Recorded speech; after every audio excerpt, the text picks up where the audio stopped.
치매 걸린 노인네가 보석이 뭔지나 알아? 어차피 곧 죽을 사람인데 이게 무슨 소용이야? 남편은 90살 장모님의 패물함을 비웃으며 털었습니다. 시어머니 금목걸이 값을 치르겠다며 종로 금방을 할부하던 남자는 감정사의 한마디에 그 자리에서 개거품을 물고 꼬꾸라졌습니다. 손님, 이거 전부 시장통에서 파는 큐빅인데요. 남편은 몰랐습니다. 보석 세공사인 딸과 감정사인 손녀가 밤마다 가짜로 바꿔치기 했다는 것을요. 쓰러진 남편의 얼굴 위로 아내가 던진 건 40년치 울분이 서린 이혼 서류와 전재산 압류 통지서였습니다. 도둑놈 남편의 처절한 몰락, 지금 시작합니다. 안녕하세요. 저는 66살 보석 세공사의 딸로 태어나 평생을 원석과 함께 살아온 서문예진이라고 합니다. 오늘 제 이야기를 꺼내려니 가슴이 뭉클하네요. 처음부터 이야기하자면 좀 길 텐데 끝까지 들어주시면 감사하겠습니다. 사람들은 보석이 영원히 변치 않아서 아름답다고 하죠. 다이아몬드는 다이아몬드고 루비는 루비라고요. 그런데 저는 평생 보석을 곁에 두고 살면서 깨달은 게 딱 하나 있어요. 진짜보다 더 반짝이는 가짜가 이 세상에 얼마나 많은지 모른다는 거예요. 보석만 그런 게 아니에요. 사람도 마찬가지더라고요. 제 남편 71살 오도진 씨가 바로 그런 사람이었습니다. 이야기를 제대로 하려면 1986년 봄으로 거슬러 올라가야 해요. 그해 저는 28이었고 아버지 서문창호 선생의 외동딸이었죠. 아버지는 종로 3가에서 40년 넘게 금방을 하신 분이에요. 손가락 마디마디에 세공 도구 자국이 박혀 있었고 돋보기가 없어도 0.4캘럿짜리 다이아몬드의 흠집을 찾아내시던 분이셨어요.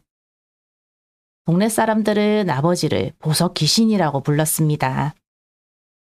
저는 그런 아버지 밑에서 참 귀하게 자랐어요.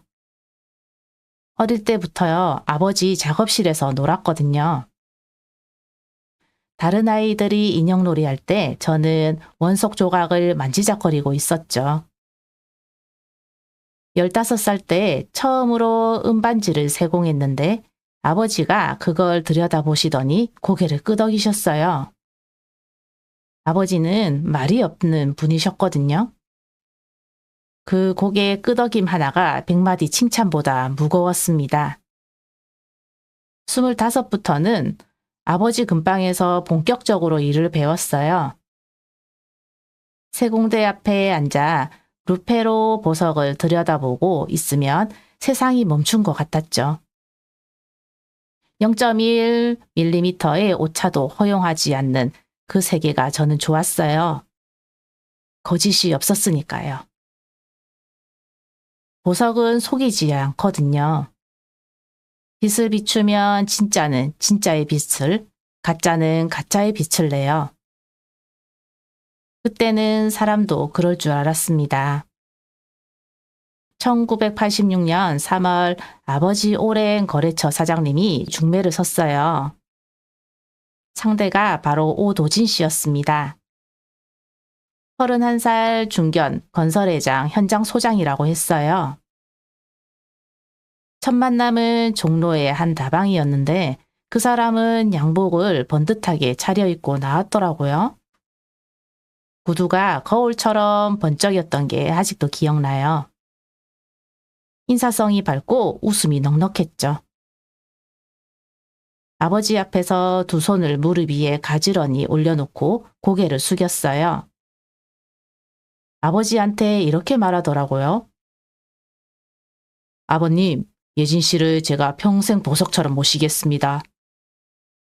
그 말에 아버지가 희미하게 웃으셨어요. 나중에 아버지가 저한테 그러시더라고요. 말은 번드르르한데 눈이 좀 가볍다고요. 그런데 그때 저는 아버지 말씀을 흘러들었어요. 지금 생각하면 참 바보 같았죠. 보석 감정은 그렇게 잘하면서 사랑 감정은 왜 그리 못했는지 모르겠어요. 석 달 뒤에 결혼식을 올렸습니다. 아버지는 혼수로 금방의 운영자금 5천만 원과 어머니가 평생 모으신 폐물함을 내주셨어요. 그 폐물함은 자개로 된 것이었는데 할머니 때부터 내려온 거예요.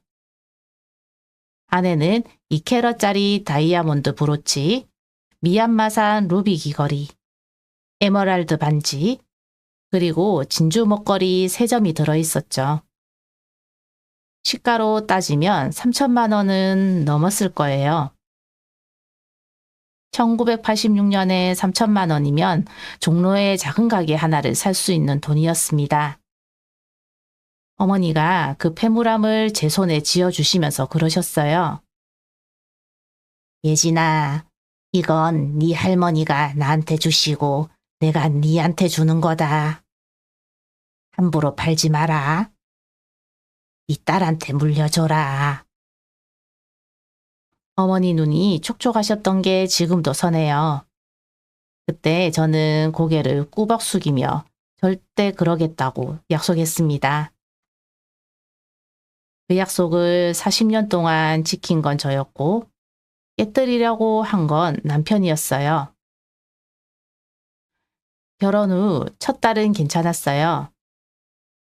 남편은 매일 아침 출근 전에 현관에서 구두를 닦았고 저녁에는 퇴근길에 과일을 사들고 왔어요. 주말이면 저를 데리고 남산에 올라가 전망대에서 서울 시내를 내려다보곤 했죠. 그때 남편이 그랬어요. 이 도시에 우리 집을 하나 짓자고요. 저는 그 말이 좋았어요. 마음이 따뜻해졌거든요. 그런데 결혼 2달째 되던 날이었어요. 저녁을 먹고 설거지를 하는데 남편이 부엌으로 들어왔어요. 평소와 달리 얼굴이 굳어 있었죠. 뭔가 할 말이 있는 얼굴이었는데 입을 뗐다 닫았다 하더라고요. 저는 대수롭지 않게 왜 그러냐고 물었어요. 남편이 한참을 뜸들이다가 말하더라고요. 시댁에 빚이 좀 있다고요. 좀이 아니었어요. 시아버지가 보증을 잘못 써서 1200만 원이 밀려 있었대요. 당장 이자만 월 45만 원이었고 안 갚으면 시댁집이 넘어간다고 했어요. 남편은 고개를 푹 숙이고 미안하다고만 반복했습니다. 저는 그날 밤 잠을 못 잤어요. 천장을 보면서 생각했죠. 결혼했으니 시댁 일도 내 일이라고요. 그래서 다음날 아버지한테 전화를 드렸어요. 사정을 말씀드렸더니 아버지가 한참 침묵하시다가 한숨을 푹 쉬셨어요. 그리고 금방 운영자금에서 1200만 원을 빼서 보내주셨습니다. 아버지는 아무 말씀도 안 하셨어요. 다만 전화를 끊기 전에 딱 한마디 하셨죠. 예진아, 이번 한 번이다. 그 한마디가 얼마나 무거웠는지 몰라요. 아버지는 평생 남한테 손 안 벌리고 사시는 분이거든요. 그 돈을 시댁 빚 갚는데 쓴다는 게 얼마나 속이 쓰리셨을까요? 저는 아버지한테 죄송해서 며칠을 울었습니다. 그런데요, 문제는 거기서 끝이 아니었어요. 빚을 갚고 나니 남편의 태도가 슬슬 변하기 시작했거든요. 과일을 사오던 손은 어느새 빈손이 되었고 남산에 가자는 말도 쏙 들어갔어요. 대신 시어머니가 우리 집에 수시로 드나들기 시작했죠. 오시면 냉장고부터 여시더라고요. 반찬통을 하나 둘 꺼내 가방에 넣으시면서 도진이가 좋아하는 반찬이라 좀 가져가겠다고 하시는 거예요. 처음엔 그러려니 했어요. 시어머니니까요. 그런데 한 달이 지나도 두 달이 지나도 멈추지 않았어요. 쌀 한 포대가 일주일 만에 바닥나고 제가 장봐온 고기가 다음 날이면 사라져 있었어요. 남편한테 말했더니 돌아오는 대답이 기가 막혔습니다. 효도도 못하게 하냐고요. 그 한마디에 저는 입을 다물었어요. 아, 이 사람이 이런 사람이구나. 그때 처음으로 뭔가 잘못됐다는 느낌이 들었습니다. 그래도 저는 참았어요. 아버지가 골라주신 사람이니까. 내가 좀 더 노력하면 되겠지 싶었거든요. 그런데 결혼 첫 해가 지나갈 무렵 남편이 정말로 돌이킬 수 없는 일을 저질렀어요.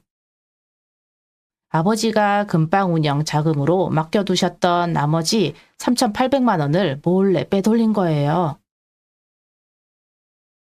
시댁 첫째 형님 사업 자금이라고 했대요. 제가 그 사실을 알게 된 건 아버지 금방 직원이 전화를 해왔을 때였어요. 수화기 너머로 들려온 그 말에 저는 부엌 바닥에 주저앉았습니다. 다리에 힘이 쭉 빠지더라고요. 손이 부들부들 떨렸어요.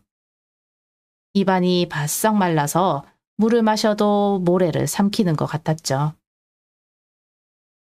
그날 제 가슴에 커다란 구멍이 뚫렸습니다. 그리고 그때 결심했어요.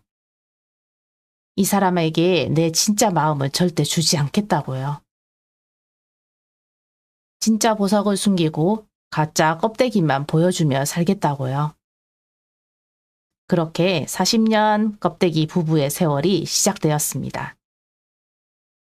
결혼 2년 차인 1988년 딸 지수가 태어났어요. 3월에 꽃샘추위가 채 가시지 않은 새벽이었는데 진통이 시작되고 14시간을 끙끙 앓았습니다. 남편은 병원에 오지 않았어요. 시어머니 생신 준비를 해야 한다면서요. 분만실에서 땀에 젖은 채 혼자 천장을 바라보던 그 순간이 지금도 눈을 감으면 또렷해요. 소독약 냄새가 코를 찔렀고 형광등 불빛이 눈부셨죠. 그런데 지수가 세상에 나와 첫 울음을 터뜨리는 순간 기묘한 일이 벌어졌어요. 그 작고 붉은 덩어리가 제 가슴 위에 올려졌을 때 뚫려있던 가슴의 구멍이 조금 메어지는 느낌이었거든요. 2.9kg의 작은 생명이 내 세상을 통째로 바꿔놓았습니다. 아, 이 아이만큼은 진짜로 지켜야겠다. 그 생각뿐이었어요. 남편은 아이가 딸이라는 걸 알고 대놓고 실망하더라고요. 병원에 나타난 건 출산 이틀 뒤였는데 아이를 안아보지도 않고 태어난 날짜만 물었어요.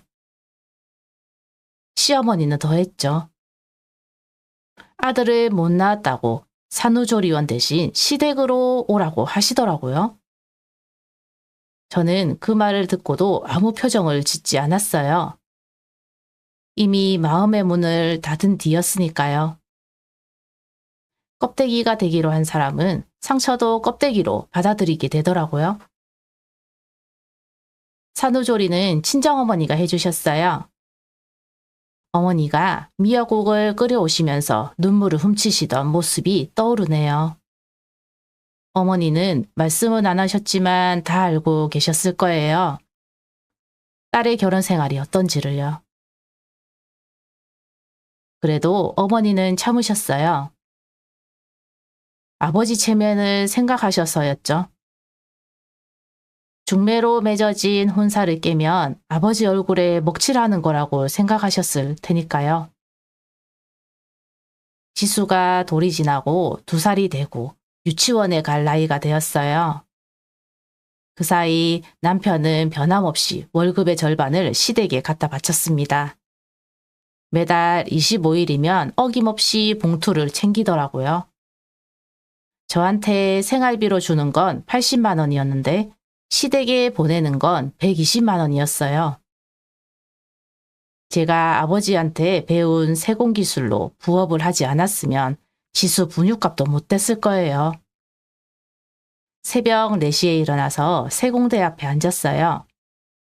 지수가 잠든 새벽 작은 전등 하나 켜놓고 은반지며 귀걸이를 만들었죠. 손에 물집이 잡혀서 밴드를 7개씩 붙이고 다녔어요. 낮에는 지수를 얻고 동대문 액서사리 상가를 돌며 납품했고요. 그렇게 번 돈으로 지수 어린이집비를 내고 쌀을 사고 공과금을 냈습니다. 남편은 제가 뭘 하든 관심이 없었어요. 집에 밥이 있고 빨래가 되어 있으면 그만이었죠. 그렇게 5년이 흘렀어요. 지수가 7살이 되던 해 아버지가 돌아가셨습니다. 폐암이었어요. 진단받고 6개월 만이었죠. 아버지가 마지막으로 제 손을 잡으시며 말씀하셨어요. 예진아, 내 손은 세공사 손이다. 그 손 놓지 마라. 장례식장에서 남편은 상주 노릇을 그럴듯하게 했어요. 조문객 앞에서 큰절을 하고 눈물까지 글썽이더라고요. 그런데 49제가 지나기 전에 아버지 금방 권리금을 넘기자고 하는 거예요. 2천만 원이면 된다면서요. 시댁 둘째 형님이 식당을 차릴 자금이 필요하다고 했습니다. 저는 그때 처음으로 남편한테 아니라고 말했어요. 목소리가 떨렸지만 똑바로 눈을 보고 말했습니다. 아버지가 남기신 금방은 절대 못 넘긴다고요. 남편은 얼굴이 시뻘겋게 달아올랐어요. 밥상을 탁 치더니 소리를 질렀죠. 죽은 사람 가게가 뭐가 중요하냐고요. 그 소리에 7살 지수가 방에서 울음을 터뜨렸어요. 저는 이를 악물었습니다. 울지 않았어요. 눈물을 보이면 지는 거라고 생각했거든요. 금방은 제가 지켰어요. 아버지 제자분한테 운영을 맡기고 월세를 받는 형태로 바꿨죠. 월 35만 원이었지만 그건 아버지가 남기신 마지막 숨결 같은 돈이었어요. 저는 그 돈을 한 푼도 쓰지 않고 따로 모았습니다. 남편 모르게요. 통장도 친정어머니 이름으로 만들었어요. 이 돈이 나중에 어떤 역할을 하게 될지 그때는 까맣게 몰랐습니다. 세월이란 게 참 야속하더라고요. 결혼 10년 차가 되니 남편의 행동 패턴이 눈에 훤히 들어왔어요. 매달 25일 시댁 봉투, 명절 때마다 시어머니 용돈 50만 원, 시댁 조카들 입학 축의금까지. 저는 가계부를 꼼꼼히 적었어요. 날짜, 금액, 사유. 연필로 한 줄 한 줄 써내려갔죠. 10년치 가계부를 쌓으니 서랍 하나가 꽉 차더라고요. 결혼 15년 차쯤 남편이 또 사고를 쳤어요. 제가 세공 부업으로 모은 700만 원짜리 적금을 깨버린 거예요. 통장 도장도 몰래 가져가서요. 그 돈은 지수 중학교 입학 준비금이었어요. 교복비, 참고서비, 학원비를 위해 9년 동안 한 푼 두 푼 모은 돈이었습니다. 적금해지 문자를 보는 순간 저는 세공대 위에 이마를 받고 한참을 울었어요. 소리가 새어나가지 않게 수건을 입에 물고요. 그런데 이상한 거 아세요? 그렇게 속을 긁어도 저는 이혼을 하지 않았어요. 지수 때문이었습니다. 아이 앞에서만큼은 멀쩡한 가정을 보여주고 싶었거든요. 그래서 남편 앞에서도 웃었어요. 명절에 시댁 가서 전을 부쳤어요. 시어머니한테 용돈 드리고 안부 전화도 했어요. 완벽한 며느리, 완벽한 아내의 껍데기를 쓰고 40년을 버텼습니다. 지수는 다행히 잘 자라주었어요. 공부를 곧잘 했고 무엇보다 사람 보는 눈이 밝았어요. 제가 못 가르친 걸 스스로 깨우친 거죠. 고등학교 때 저한테 그러더라고요. 엄마, 아빠한테 왜 그렇게 참고 사냐고요. 저는 그 말에 아무 대답도 못했어요. 16살짜리 딸한테 뭐라고 설명할 수 있겠어요? 엄마가 껍데기로 사는 이유를요. 지수가 대학에 가고 취직을 하고 30이 넘었어요. 아이가 커가는 동안 저도 나이를 먹었죠. 머리카락이 하얘지고 무릎이 시큰거리기 시작했어요. 남편도 마찬가지였습니다. 현장 소장에서 은퇴한 뒤로는 집에서 텔레비전만 보며 지냈어요. 그래도 시댁 챙기는 건 변함이 없었죠. 95세가 된 시어머니한테 매달 용돈을 보내고 명절 때마다 거금을 쓰면서요. 달라진 건 딱 하나예요. 이제는 시댁에 보낼 돈이 부족해지니 남편의 눈이 제 물건 쪽으로 향하기 시작했다는 겁니다. 그리고 그 탐욕스러운 눈길이 마침내 닿은 곳이 바로 친정어머니의 자기의 패물함이었어요. 40년 동안 제가 목숨처럼 지켜온 그 한 말이에요. 올해 3월 바람이 유난히 찬 어느 날 아침이었습니다. 이야기의 본격적인 시작은 바로 거기서부터예요. 올해 3월 초 저는 매일 아침 친정어머니 요양원에 다녀왔어요. 경기도 외곽의 작은 요양원인데 은행나무가 늘어선 골목 끝에 있었거든요. 어머니는 거기서 3년째 지내고 계세요. 아흔이 되신 어머니는 치매 때문에 시간이 2005년에 멈춰버리셨어요. 매일 아침 눈만 뜨시면 오늘이 당신 칠순인 줄 아세요. 연신 싱글벙글 웃으시면서 손뼉을 치시죠. 예진아, 오늘 내 칠순이다. 잔치상 차려야지. 내 아버지 양복은 다렸니? 아버지가 돌아가신 지 31년이 지났는데 어머니한테는 아버지가 아직 살아계세요. 양복을 다려놓으라고 하시고 아버지가 좋아하시는 갈치조림을 해놓으라고 하시죠. 처음에는 그 말씀이 너무 가슴 아팠어요. 가시가 목에 걸린 것처럼 숨이 막혔거든요. 그런데 3년이 지나니 이상한 마음이 들더라고요. 어머니한테는 아버지가 영원히 살아계시는 거잖아요. 그게 슬픈 건지 다행인 건지 저도 잘 모르겠어요. 어머니 요양원비는 월 180만 원이에요. 아버지 금방 월세 35만 원에 제가 세공부업으로 모아둔 저축을 조금씩 빼서 충당하고 있었죠. 남편은 당연히 한 푼도 안 냈어요.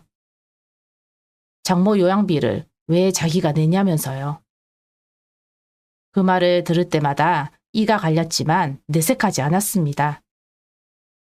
40년 동안 연습한 무표정이 그때만큼 유용했던 적이 없었어요. 3월 8일 토요일이었습니다. 지수가 서울에서 차를 몰고 요양원에 왔어요. 지수는 현재 서울 마포구에서 보석 감정사로 일하고 있어요. 제가 못다 이룬 꿈을 딸이 대신 이뤄준 셈이죠. 외국계 감정회사에서 꽤 인정받고 있다고 해요. 그날 지수가 큰 케이크 상자를 들고 왔더라고요. 딸기가 수북히 올라간 생크림 케이크였어요. 할머니, 오늘 칠순이시라면서요. 손녀가 케이크 들고 왔어요. 어머니가 그 케이크를 보시더니 눈이 초롱초롱해지셨어요. 두 손으로 지수의 볼을 감싸면서 예쁘다고, 우리 손녀 예쁘다고 연신 말씀하셨죠. 그 모습을 보는데 코끝이 찡했어요. 치매가 많은 걸 앗아갔지만 지수를 알아보시는 건 기적 같은 일이었거든요. 케이크에 초를 꽂고 생일 축하 노래를 불렀어요. 요양원 간병인 분들도 함께 박수를 쳐주셨죠. 어머니가 후 하고 초를 부시는데 입김이 약해서 촛불이 흔들리기만 하고 꺼지지 않았어요. 지수가 살짝 도와서 함께 불어 껐죠. 어머니가 까르르 웃으시면서 그러셨어요. 아이고, 내가 힘이 없어졌다고요. 그 웃음소리가 병실 복도까지 울렸습니다. 그때였어요. 요양원 주차장에서 낯익은 차 한 대가 들어오는 게 창문으로 보이더라고요. 남편이었습니다. 남편이 요양원에 오는 건 결혼 40년 만에 처음이었어요. 저는 순간 심장이 철렁했어요. 저 인간이 왜 여기 왔을까? 좋은 일로 올 리가 없었거든요. 예감은 틀린 적이 없었습니다. 남편은 병실 문을 벌컥 열고 들어오더니 큰 목소리로 어머니한테 인사를 했어요. 장모님 생신 축하드린다고. 못난 사이가 이제야 찾아뵌다고요. 어머니는 치매 때문에 남편을 못 알아보시면서도 웃으셨어요. 누군지 모르지만 찾아온 사람이 반가우셨나 봐요. 남편은 그 모습을 보면서 입꼬리를 슬쩍 올렸는데 그 표정이 참 기분 나빴어요. 호의가 아니라 계산이 깔린 눈이었거든요. 남편은 30분쯤 있다가 어머니가 낮잠이 드시자 슬그머니 저를 복도로 불러냈어요. 창밖으로 3월의 찬바람이 불어오고 있었죠. 남편이 뜸을 들이다가 입을 열었습니다. 여보, 이번 달 27일이 우리 엄마 95세 생신이야. 특별한 선물을 해드리고 싶은데 장모님 폐물함에 있는 보석 좀 빌리자. 어차피 장모님은 보석이 있는지 없는지도 모르시잖아. 제 길을 의심했어요. 빌리자고요? 웃기는 소리였죠. 저 사람 사전에 빌린다는 말은 가져간다는 뜻이에요. 40년 동안 그 꼴을 충분히 봐왔으니까요. 저는 안 된다고 했어요. 단호하게요. 그건 어머니 거고 나중에 지수한테 물려줄 거라고요. 남편의 얼굴이 일그러졌어요. 목에 핏줄이 붉어지더라고요. 목소리를 낮추면서 으르렁거렸어요. 관리도 못하는 노인네가 무슨 보석이 필요하냐고요. 치매 걸린 할머니가 보석이 뭔지 아냐고요. 그 말이 비수처럼 꽂혔어요. 제 어머니를 노인네라고 부르는 그 입이 청갈래로 찢어지면 좋겠다고 생각했습니다. 저는 대답하지 않고 병실로 돌아왔어요. 남편은 콧방귀를 끼며 먼저 차를 몰고 떠났죠. 지수가 제 표정을 보더니 무슨 일이 있냐고 물었어요. 저는 괜찮다고 했어요.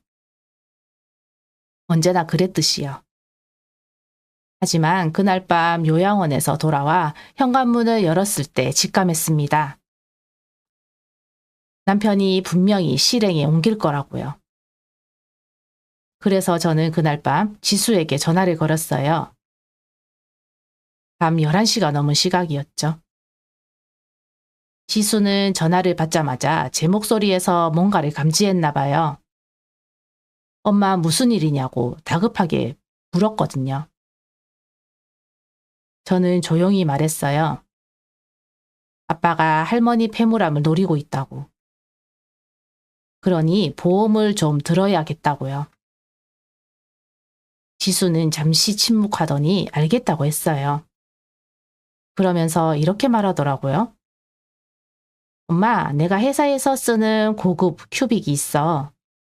전문가가 봐도 헷갈릴 만큼 정교한 건데 눈 침침한 사람은 절대 구분 못해. 내일 당장 가져갈게. 지수는 보석 감정사였어요. 진짜와 가짜를 가려내는 게 직업인 아이가 이번에는 가짜를 만드는 쪽으로 실력을 발휘하겠다고 한 거죠. 저는 전화를 끊고 혼자 피식 웃었어요.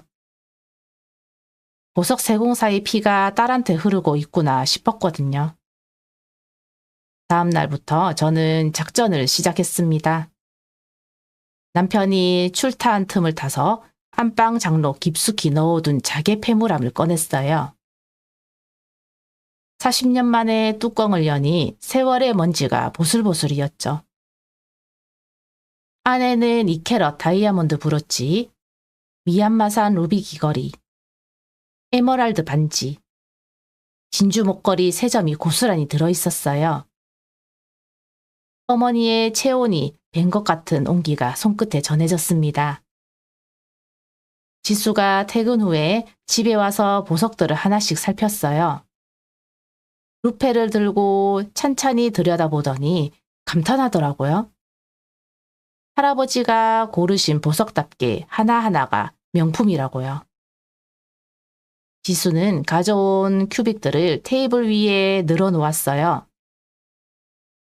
크기와 색감을 맞춰 골라놓은 모조품이었는데 전문가인 저한테는 확연히 달라 보였지만 일반인 눈에는 분간이 어려울 만큼 정교했어요. 저는 밤마다 남편이 코를 골며 잠든 새벽 2시에 일어나 보석을 한 점씩 바꿔치기 했어요. 진짜 다이아몬드를 빼고 큐빅을 넣고 루비를 빼고 붉은 유리를 넣었죠. 세공사의 손으로 받침대를 미세하게 조절해서 큐빅이 흔들리지 않게 고정했습니다. 진짜 보석들은 지수가 회사 금고에 따로 보관했어요. 일주일이 걸렸어요. 7일간의 바꿔치기가 끝났을 때 자개 폐물함 안에는 번쩍이는 가짜들만 가지런히 누워 있었습니다.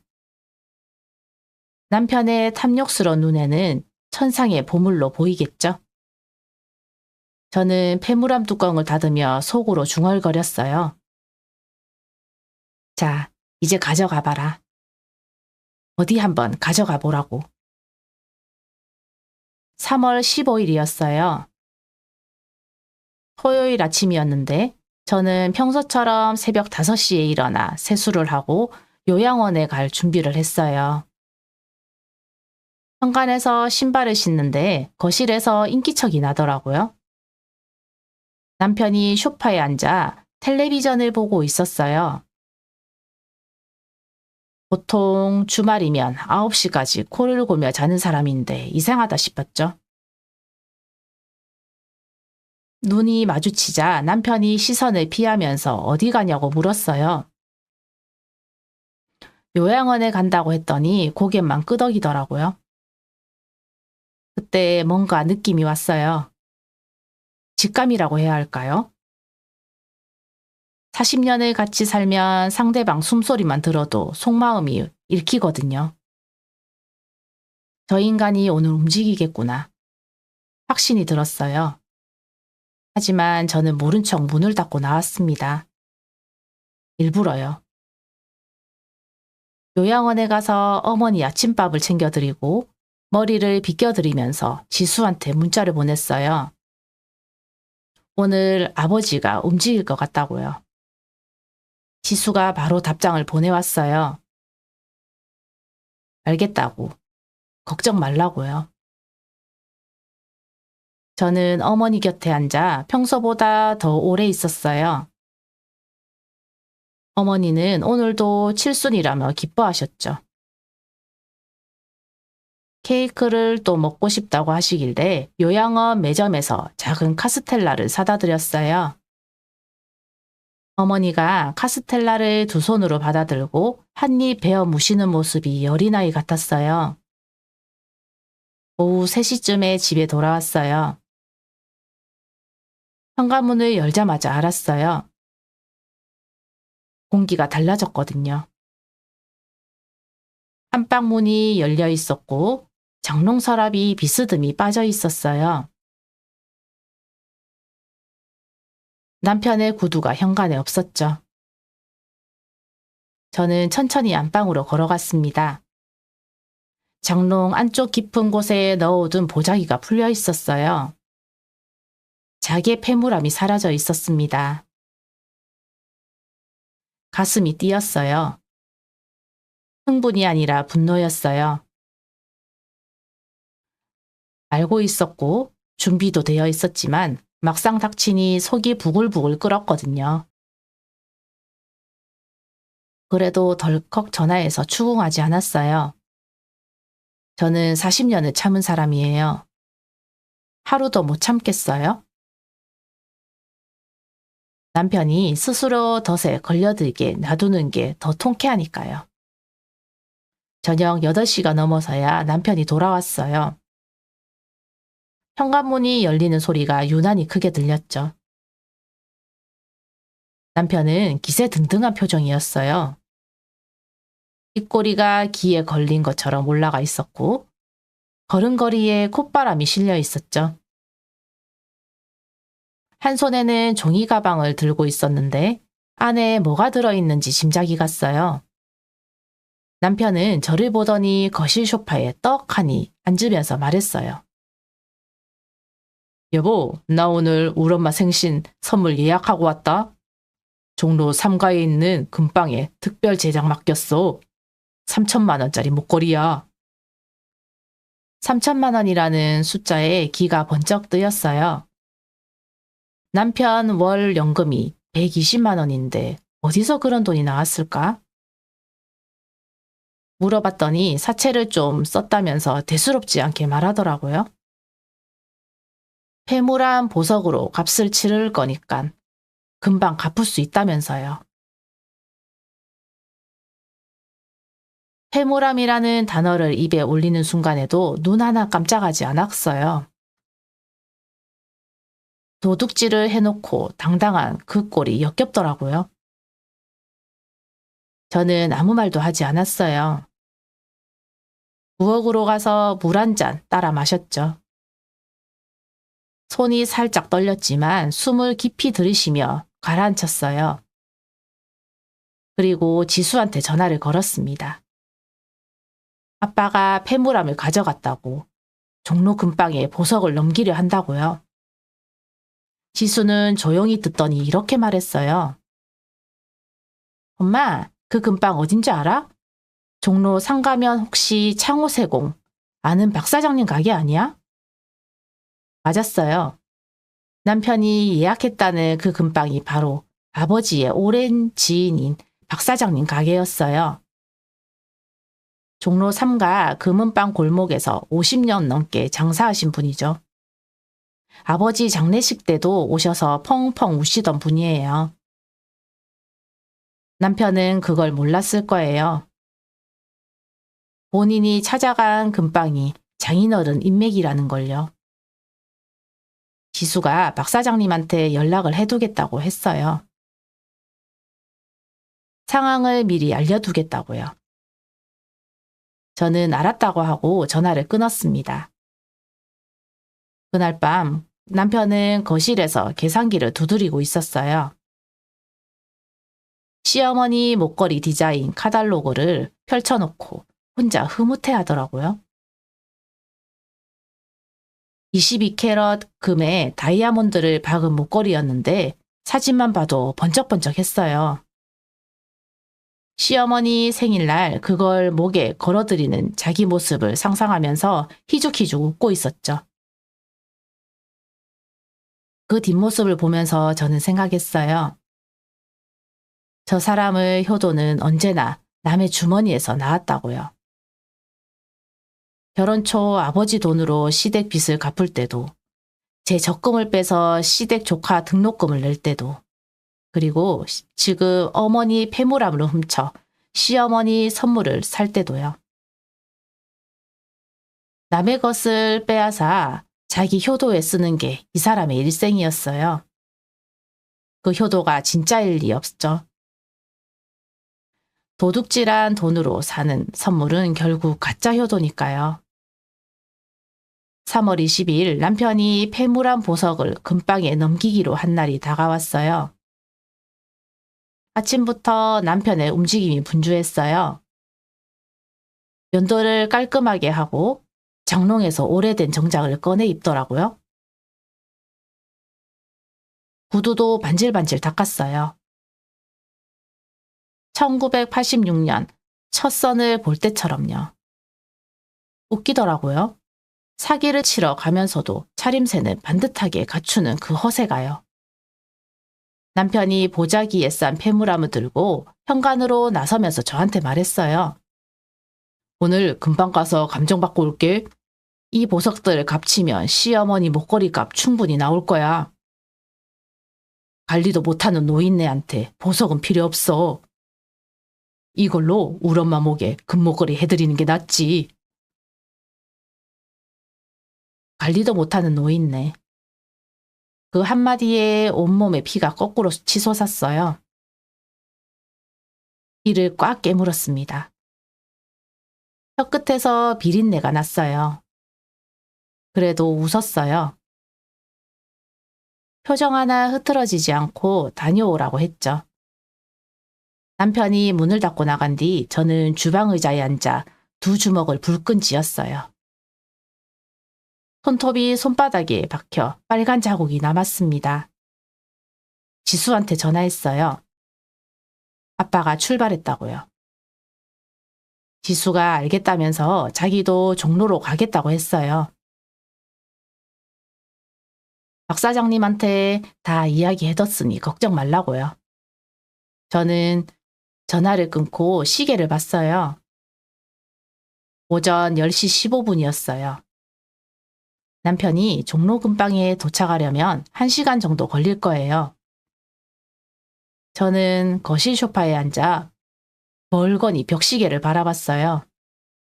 초침이 째깍째깍 돌아가는 소리가 유난히 크게 들렸죠. 40년을 기다렸어요. 40년을 참았어요. 이제 1시간만 더 기다리면 되는 거였어요.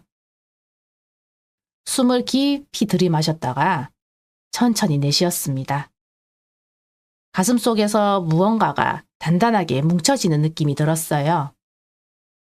두려움이 아니었어요.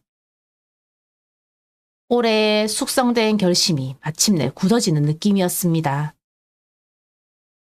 남편이 나간 지 정확히 1시간 12분 뒤 지수한테 연락이 왔어요. 저는 소파에서 일어나며 수화기를 들었죠. 지수의 목소리가 떨리고 있었어요. 흥분을 억누르는 떨림이었어요. 엄마, 아빠가 금방에 도착했어. 지금 보석 풀어놓고 있대. 박 사장님이 감정 시작한다고 하셨어. 저는 알겠다고만 했어요. 그리고 전화를 끊었습니다. 다리가 후들거리면서 다시 소파에 앉았어요. 손바닥에 땀이 배어 있었죠. 입안이 바짝 말라서 물을 한 모금 마셨는데 모래를 삼키는 것 같았어요. 40년의 세월이 이 한순간으로 모이고 있었습니다. 종로 3가의 그 근방은 제가 어릴 때부터 드나들던 곳이에요. 아버지가 원석을 매입하러 가실 때 저를 데려가곤 했거든요. 낡은 간판에 금박 글씨가 반쯤 벗겨져 있고 유리 진열장 안에 금목걸이와 반지가 빼곡히 놓인 그 가게요. 박 사장님은 아버지와 같은 세대 세공사로 올해 84시예요. 손이 느려졌을 뿐 눈은 아직도 매 눈이시죠. 0.5캐럿짜리 큐빅과 진짜 다이아몬드를 루페 없이 구분하시는 분이에요. 지수가 미리 박 사장님께 전후 사정을 다 알려드렸대요. 사장님이 전화를 받고 한참 침묵하시더니 한숨을 푹 쉬셨다고 해요. 창호 형이 살아있었으면 가만 안 뒀을 거라고 혼자 말처럼 중얼거리셨대요. 그러면서 걱정 말라고 자기가 제대로 해주겠다고 하셨다죠. 남편은 아무것도 모른 채 금방문을 열고 들어갔을 거예요. 보자기에 싼 폐물함을 탁자 위에 올려놓고 가슴을 쫙 펴겠죠. 평생 가져본 적 없는 보석을 잔뜩 들고 왔으니 어깨가 으쓱했을 거예요. 나중에 박 사장님이 지수한테 전해준 이야기를 그대로 옮기자면 이랬어요.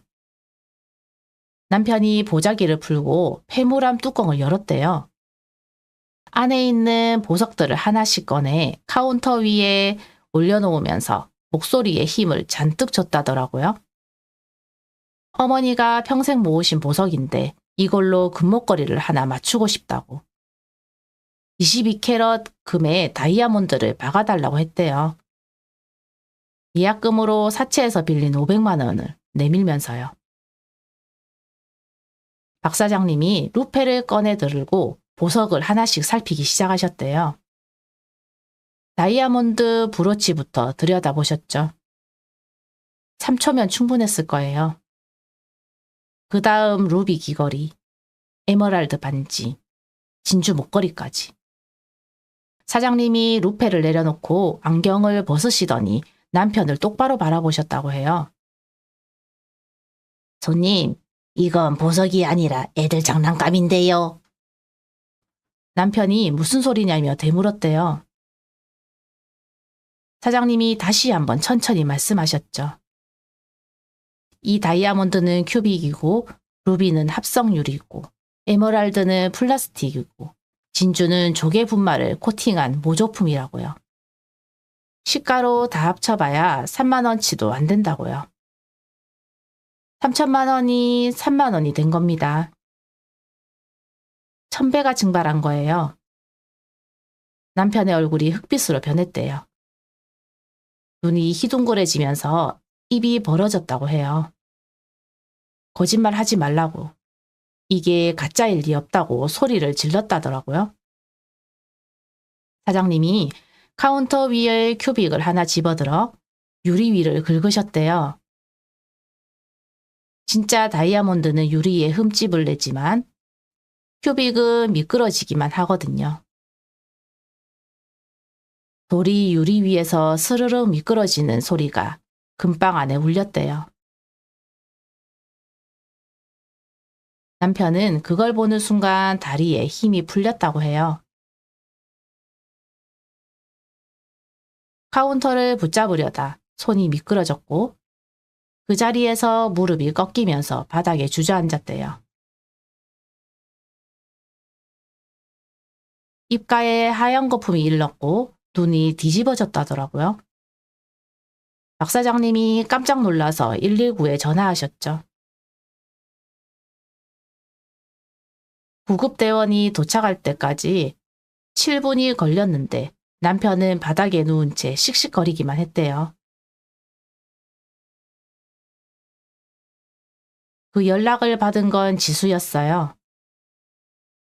지수가 저한테 바로 전화했죠. 엄마, 아빠 쓰러졌대. 지금 종로대학병원 응급실로 이송 중이래. 나 먼저 병원으로 갈게. 저는 전화를 끊고 한참을 가만히 서 있었어요. 거실 벽시계의 초침이 째깍째깍 돌아가는 소리만 울렸죠.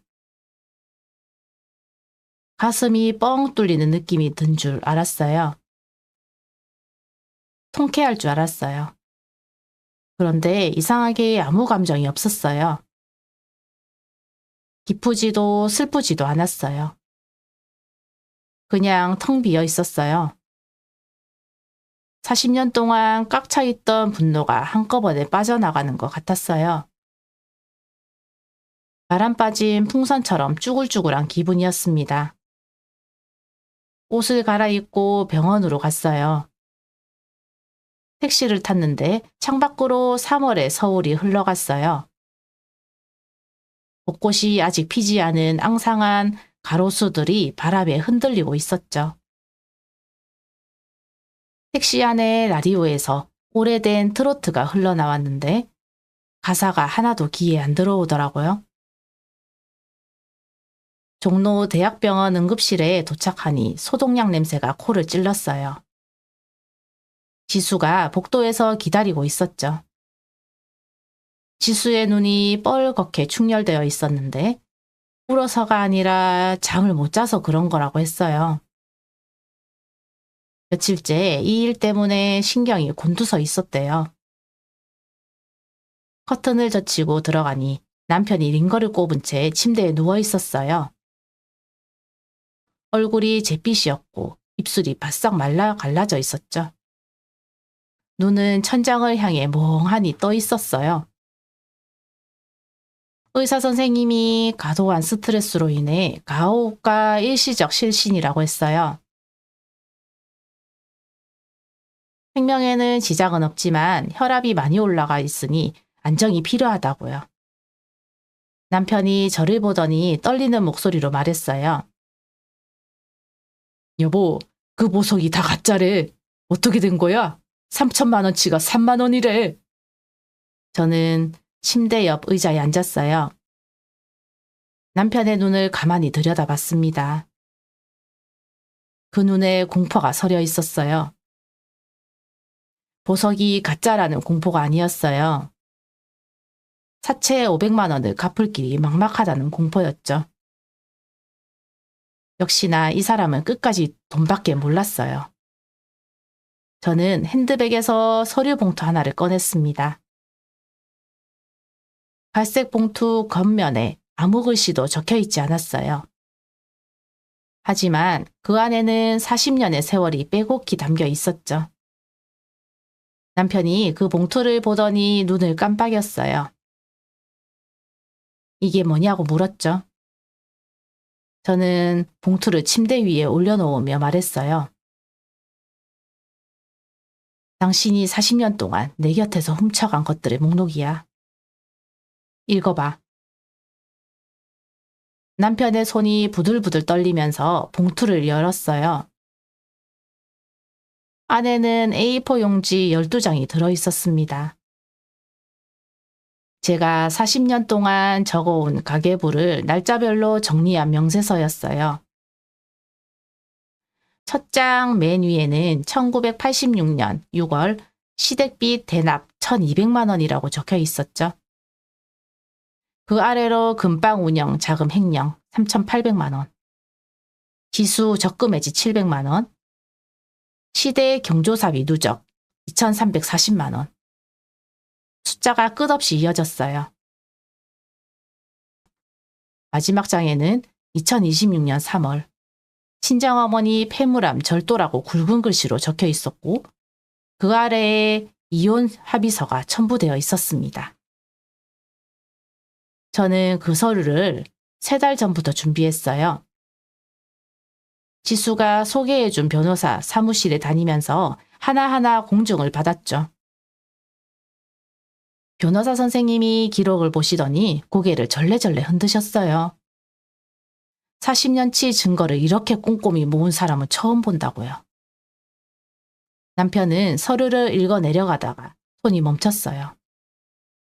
얼굴이 종이보다 더 하였죠. 입술이 파르르 떨리면서 저를 올려다봤어요. 이게 무슨 짓이야? 이혼이라고? 40년을 같이 살았는데 이혼을 해? 저는 차분하게 대답했어요. 40년을 같이 산 게 아니라 40년을 빼앗긴 거라고요. 남편이 침대에서 몸을 일으키려 했어요. 링거줄이 팽팽하게 당겨졌죠. 간호사가 달려와서 누우시라고 했지만 남편은 막무가내였어요. 내가 언제 훔쳤어? 가족끼리 돈 쓰는 게 도둑질이야?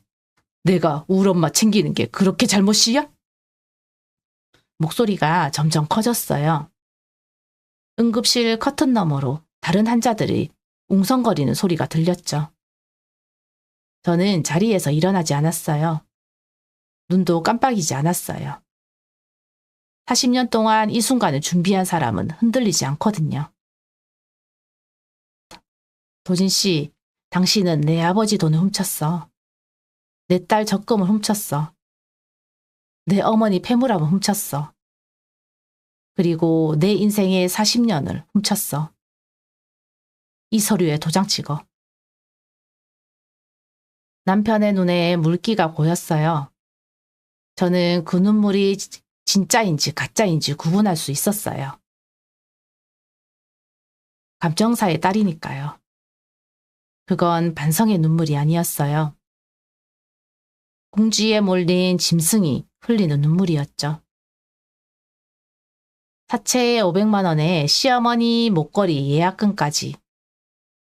돈줄이 막혀버린 공포에서 나온 눈물이었어요. 남편이 울며 불며 제 바지가랑이를 붙잡았어요. 침대에서 반쯤 미끄러지면서 제 무릎 앞에 엎드렸죠. 미안하다고, 다시는 안 그렇겠다고, 한 번만 봐달라고 했어요. 40년 전에도 같은 말을 했었죠. 시댁빚을 갚을 때도, 금방 자금을 빼돌릴 때도, 지수 적금 깨뜨릴 때도요. 매번 같은 대사였어요. 대본이 안 바뀌는 사람이었습니다. 저는 남편의 손을 떼어냈어요. 차갑게요. 힘주어 뿌리치지는 않았어요. 그럴 가치도 없었거든요. 그냥 손가락 하나하나를 조용히 풀어냈죠. 세공사가 원석에서 불순물을 골라내듯이요. 마지막 손가락이 떨어졌을 때 40년의 매듭이 풀리는 소리가 들리는 것 같았어요. 도진 씨, 가짜는 아무리 닦아도 진짜가 될 수 없어. 당신이 가져간 보석도 가짜였고, 당신의 사과도 가짜야.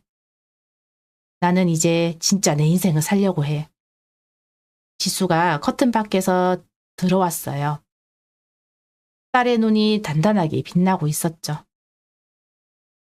지수가 아버지를 한번 바라보더니 제 팔을 잡고 말했어요. 엄마, 가자고요. 저는 고개를 끄덕이고 자리에서 일어났습니다. 남편이 뒤에서 제 이름을 불렀어요. 예진아, 예진아 하면서요. 40년 만에 처음으로 이름을 부르는 것 같았어요. 하지만 저는 뒤돌아보지 않았습니다. 응급실 문을 나서는데 3월의 찬바람이 얼굴을 때렸어요. 차가웠지만 상쾌했어요. 코끝이 시큰했지만 눈물은 나지 않았어요. 병원 주차장에서 지수가 차 문을 열어주면서 저한테 물었어요. 엄마, 진짜 보석들은 내가 회사 금고에 잘 보관하고 있어. 할머니한테 돌려드릴까? 저는 고개를 저었어요. 어머니한테는 아직 드리지 말자고 했어요. 어머니는 매일이 칠순이신 분이에요. 보석이 있든 없든 매일 행복하신 분이에요. 그 보석은 나중에 지수 내가 가지라고 했어요. 할머니가 엄마한테, 엄마가 너한테 물려주는 거라고요. 지수가 고개를 끄덕이면서 눈을 붉혔어요. 이혼 절차는 생각보다 빠르게 진행됐어요. 남편은 끝까지 버텼지만 40년치 증거 앞에서는 어쩔 도리가 없었죠. 변호사 선생님이 재산 분할과 위자료를 꼼꼼하게 따져주셨어요. 남편이 빼돌린 금액만 합산해도 8천만 원이 넘었거든요. 법원에서 조정이 이루어졌고 남편은 아파트 지분을 포기하는 조건으로 합의했습니다.